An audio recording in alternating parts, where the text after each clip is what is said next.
নমস্কাৰ, মোৰ নাম শ্ৰদ্ধা দাস। মই আজি অম্বিকাগিৰি ৰায়চৌধুৰীদেৱৰ দ্বাৰা ৰচিত মোৰ বিনা কবিতাটো আবৃত্তি কৰিবলৈ লৈছোঁ। মোৰ বিনা মোৰ চেনেহী হাৰধি বিনা আজি হাৰত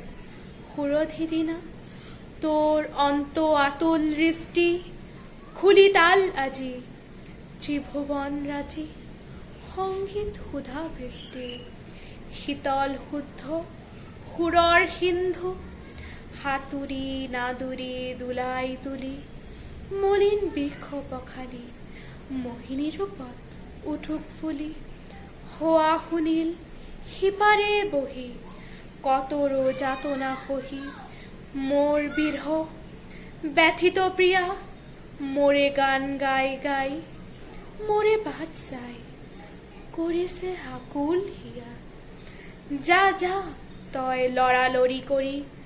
মোৰা গান কেটি বুকুত লৈ তাৰ সুৰৰ সৈতে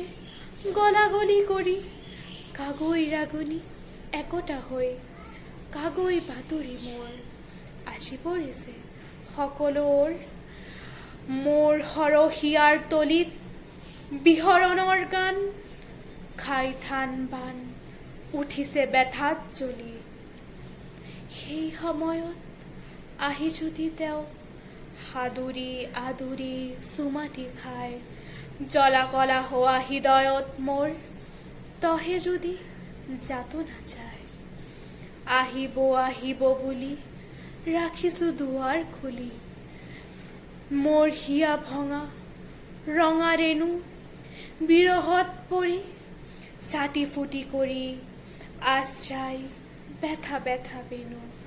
আহিলেই তাৰ বুকুত সাবুতি ৰজিম মোহিনী দুখনি গাল সেই ৰূপ চাই শত জনমৰ যাতনা খেদাই জিনিক গাল।